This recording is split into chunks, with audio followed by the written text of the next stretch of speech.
Jadakiss and Beanie Sigel had one of the most legendary beefs in the rap game. They sent crazy diss tracks at each other, but most fans have no idea how deadly it almost became. So today we're breaking down why Jadakiss and Beanie Sigel are both lucky to be alive. When Jadakiss and Beanie Sigel started beefing in 2001, it got so heated that a lot of people thought there must have been some crazy personal drama going on behind the scenes. But it all actually started with Jadakiss and Jay-Z. Jadakiss started rapping when he was a kid growing up in Yonkers with his homie Sheek Louch and Styles P. The three of them started a crew called the Warlocks, and they were able to get a meeting with Diddy back in the day after Mary J. Blige heard them and liked the music. Diddy was impressed with their tape, so he signed the Warlocks to Bad Boy Records and changed their name to the Locks. The Locks started working with all the biggest artists on Bad Boy, like Mace, Mariah Carey, and Biggie. Back then, they were writing a lot of verses for other people, but then they dropped a tribute to Biggie after he died called We'll Always Love Big Papa, and that's when the Locks really started popping off. The Locks dropped their first album in '98 and hit #1 on the top R&B and hip-hop chart. The record was a big success, but the Locks weren't rocking with Diddy or how he ran Bad Boy Records, so they split off and signed a deal with Rough Riders. Rough Riders started out as a management company that had the Locks and DMX signed to them. The Locks were already being managed by Rough Riders when they dropped their first album on Bad Boy Records. Before Diddy became famous for all the wild abuse he was doing, he already had a reputation for locking artists down and not letting them leave Bad Boy Records. The Locks wanted out though and started a Free the Locks movement and was selling shirts that said, "Let the Locks go." Diddy eventually let them leave Bad Boy Records, but he still kept 50% of their publishing so he could keep making money off of them. Diddy and the Locks eventually squashed everything, but Jadakiss took shots at Diddy on the track Blood Pressure and rapped, "When you see me, don't ask me nothing about us. And don't definitely ask me nothing about, fuck it, you owe me one, I owe you two. I would've smacked you with the burner, but I know you too." Around the same time, Beanie Sigel was getting started in the rap game too. Beanie had built a buzz in Philly by battling local rappers and hustling mixtapes. One day, he got an offer to battle another local group called Philly's Most Wanted for some money. They didn't actually end up battling, but they all rapped in a cypher, and Beanie impressed one of the rappers from Philly's Most Wanted named Bubonic. Some dudes who were financing Philly's Most Wanted had connections to Jay-Z, and they wanted to sign Beanie too. A few weeks later, Beanie got a call that Jay-Z wanted them all to come to New York to rap for him. Jay was impressed and offered them all a deal at Rockefeller. Philly's Most Wanted turned it down and signed a deal with Atlantic instead, but Beanie decided to go with Jay-Z. He signed a deal with Jay-Z and Rockefeller Records in '98. In that same year, Jadakiss and Beanie Sigel were both on Jay-Z's track, Reservoir Dogs. Beanie Sigel came up in Philly and not New York, but he had been a fan of Jadakiss and the Locks for years. In '99, Beanie hopped on Foxy Brown's track 456 and shouted the Locks out when he rapped, "Haters wondering how I got a position with Rock, cause I listened to the Locks and I listened and watch." Beanie had love for Jadakiss and the Locks, but that all changed when Jadakiss started beefing with Jay-Z. The beef didn't really pop off until 2001, but the Locks already had tension with Jay-Z when they recorded the track Reservoir Dogs. In 2020, Jadakiss did an interview with Genius and explained how it all went down. According to Jadakiss, the Locks had just touched down back home in New York after they had been on the road doing shows. They were still at the airport when they got a call that Jay wanted to do a song with them. Getting the track with Jay was a big win, but the Locks wanted to drop off their luggage before they went to the studio. Jay wanted them to come straight to the studio though, and Jadakiss said that put the Locks on edge a little bit cause Jay wasn't showing them any respect. So when Styles P laid down his verse, he sent shots at Jay on his own record and rapped, "I don't give a fuck who you are, so fuck who you are. I don't care about a pretty bitch, watch, or a car. I don't care about your block or whoever you shot. I don't care about your album and whenever it dropped. I don't care about your past. If I did, I would've asked. I'm too busy lighting dro with a whole lot of hash." Fans have been thinking for years that the bars might have been for Jay, and Jadakiss finally confirmed it over 20 years later. No, maybe there's more question for Styles. I don't give a fuck who you are, so fuck who you are. I don't care. He was going at Hov on it. He was going straight at Hov on his own record.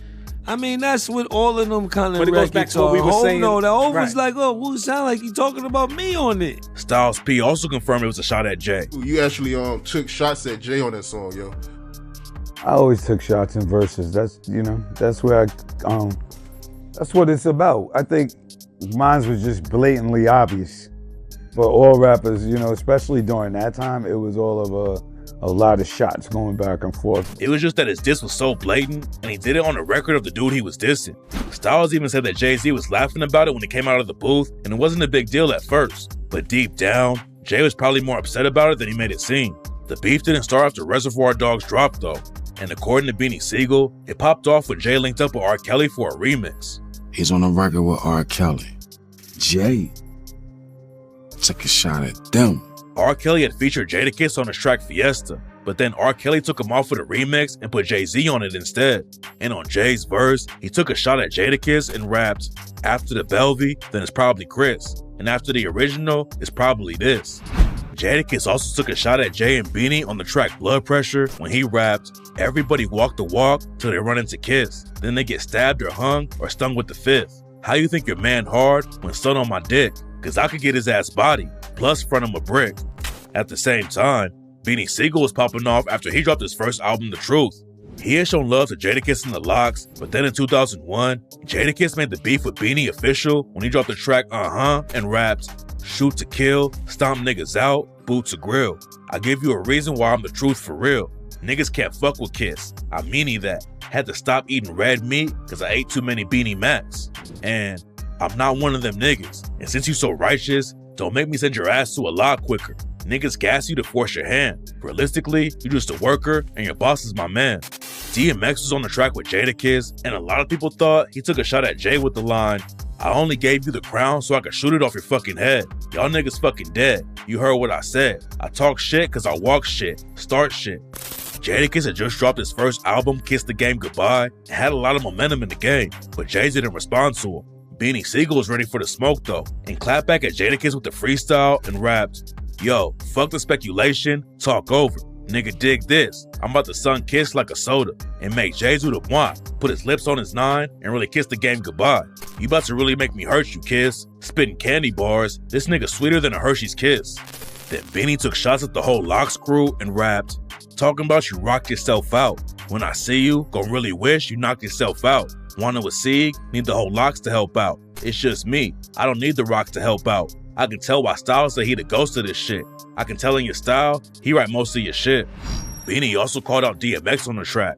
DMX had played a character named Tommy Buns in the movie Belly, and Beanie rapped, "I got the mask and the text and the Tommy guns. Leave it up to Hove to X out Tommy Buns. We could bet what you owe Puff and double your debt. Double that, quadruple the threat."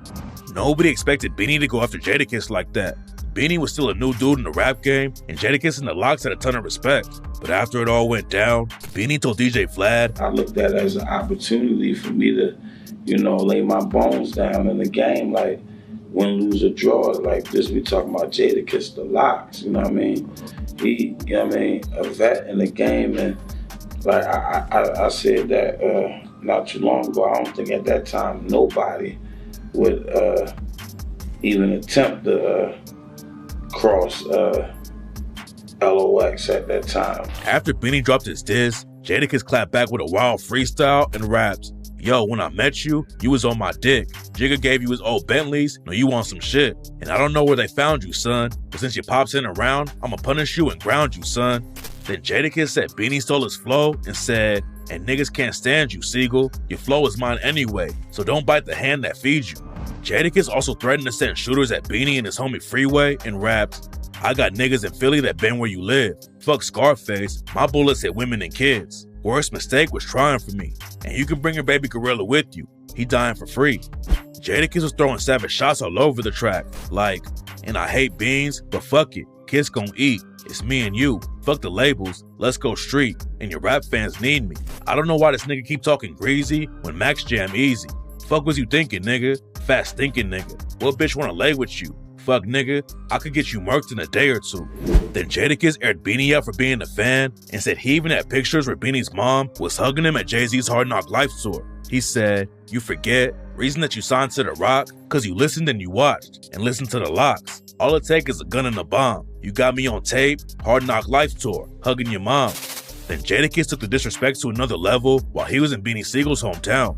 There's a huge show in Philly called Powerhouse, and in 2001, Jadakiss was invited to perform. Everything was normal at first, but then he cut his backing track and dropped a freestyle diss against Beanie Sigel. Jadakiss raps, "I look at my son different. Gun spitting, head in your back, send over the body, fire again. Send Sigel a wire, I'm riding again, we getting it on. Throw your man leg on the lawn, he can't walk. Put your brother tongue in the mail, he can't talk." The Philly crowd started booing and throwing stuff at Jadakiss, but the drama wasn't over yet. Beanie Sigel wasn't at Powerhouse when Jadakiss dissed him, but then he heard about the freestyle and went straight to the venue and took the stage. Beanie started dissing Jadakiss and rapped, I'm thinking about raping his mom and making him watch. I'm taking my time, I'm making him watch. I'm taking his time, I'm taking his watch. I'm taking his grind, putting 5/8 on his block. He a bitch without a pocketbook and a wig. How you talk that Pac shit when you roll with Big? The beef was obviously heating up at that point. Jadakiss went to Philly and threw crazy shots at Beanie Sigel in his hometown, and Beanie knew he needed to clap back in a big way. So Beanie went to New York and dropped a freestyle on Hot 97 that was so savage, it made Jadakiss pick up a gun. Beanie and his state property crew rocked up to the radio station, and nobody knew how crazy he was about to get. Funk Flex was hyping them all up, and Beanie got on the mic and completely aired Jadakiss out. Beanie didn't just have bars for Jadakiss and the Lox though. At the same time, Jay-Z was beefing with Nas, so Beanie sent some shots at Nas too and raps, "You little chumps better double up. I'm about to mace a couple cats. You know, I sent them close to God. I killed Kiss, One Style, about to focus on Nas, you know? And you Illmatic, got the medicine bag, and I'm the doctor, make the house visit. Chroma 44D with the hollows in it. You got a banger from across in the cross position. Chump, listen, don't you know I'm gutter? I kidnap kids, hit them in their ass, throw them over the bridge." A lot of people didn't want beef with Nas, but Beanie was ready for smoke with anyone in the rap game. And after he aired Nas out, he started dissing Jadakiss again and raps, "Back to Jada Pinkett or Kiss. No matter how I look at it, still I think of a bitch. No matter how I switch it up, think of an actor. Can't stick to the scripts, I'ma give you a clip. And I keep the latest Uzi lead in the pipe, that's gangsta. I'm in a class all by myself. I'm on your ass all by myself, that's danger. You want a war, chump? That's what it is. Full Metal Jackets dressing your kid. Jada, put your life on pause, no replay." After Beanie Sigel went on Funk Flex and dropped that bomb on Jadakiss and the Lox, the situation almost turned deadly. When Jadakiss heard the diss, his homie Sheek Louch from the Lox said Jadakiss wanted to grab his gun and go straight to the Hot 97 studio to shoot Beanie. When Rockefeller and them were on Hot 97 dissing him, he wanted to get his gun and go confront him at Hot 97. No, that's not it. Because they had him aggravated. Somebody that's really lyrical coming at you like that and saying some clever shit, and the other people think it's dope what they said, you like, fuck that, I'm going to smack this nigga, right? It's crazy. So I hear him. I was there. Jadakiss said he wanted to go to the studio, wait for Beanie and the state property crew to come outside, then go Wild Wild West on him. Let's grip up. Let's go down there. Let's wait for them to come out and Wild Wild West this shit. They like, you really want to do that? I'm like, yeah, man. Or let's do something similar to that. Well, how we just gonna let this happen? Sheek Louch said Beanie's diss really got Jadakiss pressed, and he had to calm Jadakiss down so he wouldn't crash out. Styles P from the Lox said he was ready to shoot Beanie and Jay-Z too. I would have shot Beans and Hove at that time. But he also tried to calm Jadakiss down, and Jadakiss was so heated that he was ready to go down to the Hot 97 studio by himself. Styles P said that the beef with Beanie Sigel and Rockefeller was personal because they were all cool back in the day. Styles wanted everyone on that side to win, but then the drama sparked up and everyone got heated. The situation could have went left because Beanie and the Lox were all really about that life. Beanie did a year in prison on a gun charge and almost caught way more time when he was booked for attempted murder. Styles P, Sheek Louch, and Jadakiss all came up in the trenches too, and Styles P got booked for stabbing a dude at a club in New York. Beanie said the beef wasn't personal for him, but he was happy that Jadakiss and the Lox were so pressed about the diss on Hot 97. I mean, I'm glad it didn't go there, but that's the reaction you want, though. The Lox didn't bring their guns out, but they clapped back with another freestyle, and all three of them took shots at Beanie and his crew. Sheek Louch told Beanie he was ready to pull up on him and raps, "Y'all don't really want to play, cause y'all wouldn't rap about it. Be careful when the club is crowded. 3 or 4 drinks, niggas have blood on your minks. I ain't trying to do this shit all night. Let's fight. Pull the guns out. Put them boxing gloves down. We'll see if you can last this round, fucking clown." Then Styles P dissed Beanie and Jay-Z with the bar, "We'll say the nigga name, but he far from the truth. You a bitch cocksucker and your boss is pussy. This nigga wanna say my name, better get a gun. Plan to use it, wanna play my game." Jadakiss finished off the track and took the disrespect to a whole new level when he allegedly dissed Damon Dash's girlfriend, Aaliyah. Aaliyah mysteriously died in a plane crash in 2001, and there have been rumors for years that somebody had her taken out. There's no evidence that she was killed on purpose, but she was dating Jay-Z's homie Dame Dash when she died, and they were allegedly gonna get married. And on the Lox freestyle, Jadakiss allegedly dissed Dame Dash and Aaliyah when he raps, "I ain't the R, but I'm ready to build. And niggas is ready to die, only cause they ain't ready to kill. But this is a man's world. Y'all niggas keep fucking with Kiss, I see to it you visit your man." In the audio, Jadakiss's line is cut off at the end with a sound effect, but a lot of people think he originally said, I see to it you visit your man's girl, which was allegedly a reference to Dame Dash's girlfriend Aaliyah dying in the plane crash. It's not clear if Jadakiss was really dissing Aaliyah or not, but he definitely took shots at Beanie when he rapped, "Time that we get on, niggas. Bean just make you fart. Kiss really shit on niggas. Y'all got all the bucks. Why y'all mad? Cause we love to stab and we fuck niggas up bad. And who want what and where they want it at. You know where to find me in the Chinese store with a 100 sack. Think it's a game, so your mom's pull that white sheet back off and then she think it's a shame." It seemed like it was only a matter of time before someone got seriously hurt or killed over the beef. Both sides were taking crazy shots at each other, and everyone knew that they were all real street dudes who came up in the trenches. Luckily, that's not how it went down though, and Beanie Sigel linked up face to face with Jadakiss to squash the beef at Riverbank Park. Jadakiss said that both sides were strapped up, and there were cops all around too. The Locks, Rough Riders, and State Property were all in the same place, and it could have popped off at any second. But Beanie and Jadakiss went off together to kick it, and they were able to squash the beef right there. Us and State Prop got squashed in Riverbank Park. They probably had wild guns on them. We had wild guns on us, and me and Sigel just talking in the park. And we was able to, fix. According to Beanie, Jadakiss and him got booked on the same show, and neither one of them wanted to pull out of it because of the beef. No, I think me and Kiss was on the same show. Okay.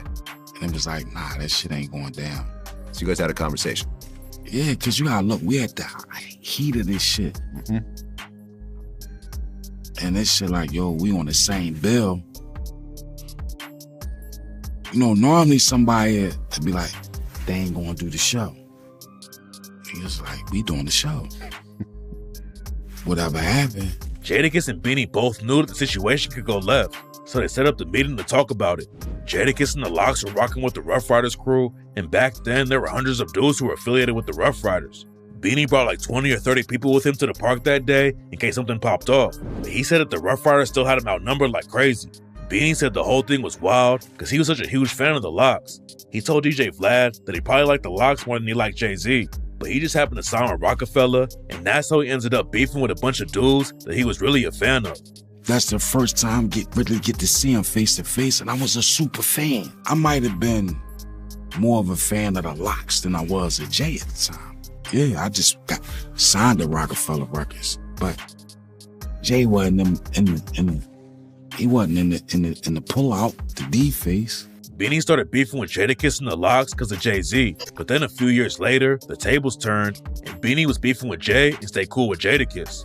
It all started when Beanie Sigel was facing prison time. When Beanie signed to Rockefeller, he said he treated it like a family the whole time and was holding it down for him any way that he could. But then Beanie picked up a charge and had a bail hearing. Jay-Z showed up to try and convince the judge to let Beanie out on bail, but then Jay left Beanie hanging. The judge asked Jay if he would be responsible for where Beanie was, but Jay put his head down and said no. The judge didn't want Jay to be responsible for what Beanie did. They just wanted Jay to give him info about where Beanie would be. The judge was ready to let Beanie out on bail if Jay would back him up, but Jay said no, and Beanie ended up going back to jail. The judge was going to let me go, monitor.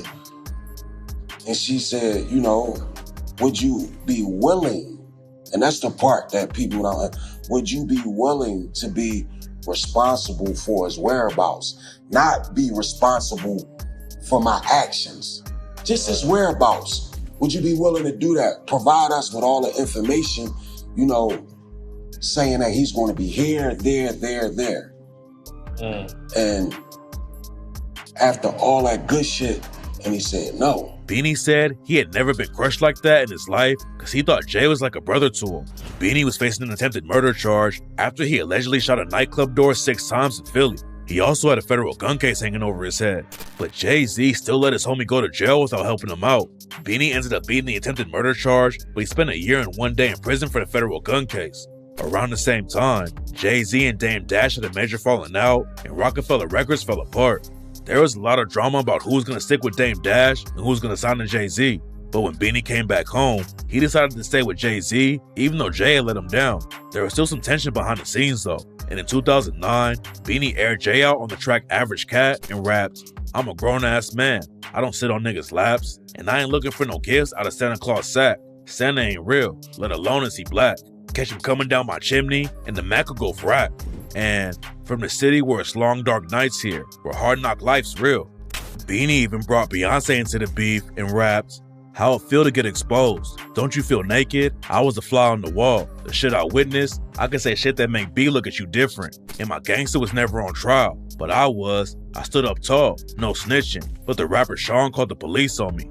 Jay also allegedly blocked Beanie from signing a huge deal with G-Unit Records after he got out of prison. 50 Cent was allegedly trying to sign Beanie for $800K, but Jay blocked the deal from happening. So Beanie aired him out and rapped, "When I came home from jail, home, out here in the day. When you ain't come one day to see me, not one picture, a letter. Went to the office and asked you, let me off Rockefeller Records, out that situation. Cause somebody, no man, no blame, wanted me, and they wanted to give some real money." Jay-Z and 50 Cent also had their own issues. When 50 was first coming up, he dissed the entire rap game on the song How to Rob, including Jay-Z when he raps, "What Jigga just sold, like 4 mil, he got something to live for. Don't want a nigga putting 4 through that Bentley coupe door." The same year, Jay responded to 50 on the track It's Hot, Some Like It Hot, where he raps, "I'm about $1. What the fuck is 50 Cent?" They ended up squashing the beef and even went on tour together in 2003. But people close to Jay said that Jay was always worried that 50 would take a spot as the biggest rapper in New York. For a while, it seemed like they had a good business relationship until 2007, when 50 and Kanye went head-to-head to see who could sell more albums. Whoever lost was supposed to retire from rap. Kanye's album Graduation sold over 1 million copies, while 50's album Curtis sold less than 700,000. 50 always blamed Jay-Z for pulling strings with the label to boost Kanye's album to #1 to get him to quit rapping. So when Jay-Z saw 50 trying to sign one of his former artists, Beanie Sigel, he shut it down immediately. It was clear that Beanie and Jay had some serious issues, but at the end of the track, Beanie still said, "Nah, I still got love for the nigga. This me taking my brother in the yard for 5 minutes, cause I got a knot in my chest that needs to get unloosened. And you got love for a motherfucker? Don't go away that easy." A lot of people were shocked when Beanie dissed Jay, but according to Beanie, Jay actually took a shot at him first. On the track Already Home, Jay allegedly sent shots at Beanie and the State Property crew for falling off and rapped, "HOV, I got my own lane already. I done cooked up the rock already. So why the fuck ain't y'all get hot already?" Beanie and Jay eventually squashed their beef, but they've never been as tight as they were back in the day. And when Beanie decided to open up a food truck, Jadakiss is the one who pulled up and showed love. Beanie learned how to cook while he was locked up one time, and in 2024, he opened up a food truck in Philly. Beanie always had a lot of respect in the rap game, but he never really blew up and hit the mainstream. He still makes some music, but in 2014, Beanie got caught up in a drive-by shooting that changed his whole life. Beanie had just dropped his kids off at school in New Jersey when someone rolled through and started shooting. According to the cops, Beanie wasn't even the target, but he caught 2 bullets in the back and lost part of his lung. Then when he woke up in the hospital, Beanie didn't know what was going on, and he tried to rip out the breathing tube that the doctor put down his throat. When Beanie pulls it out, the breathing tube messed up his throat and vocal cords, and he's never sounded the same since then. He couldn't even talk for a few months, and now his voice is way more quiet than it used to be. Luckily, Beanie found another way to get his bread up though, and has moved on from all the beef too. Jadakiss had a lot of success after the beef too. He ended up squashing everything with Jay-Z, and even signed to Rockefeller Records for a while. Then in 2016, the Lox reunited and dropped their first album in 16 years. Jadakiss has been dropping solo albums too, and he also opened a juice bar with his homie Styles P from the Lox. Then in 2022, Jadakiss kept the business momentum up and started a coffee company with his dad and his son. Beanie Sigel and Jadakiss beef gets overlooked sometimes because they weren't the biggest stars in the game. But rap fans know that they dropped some of the best diss tracks of all time, and it's crazy that they both made it out alive and the situation never got violent.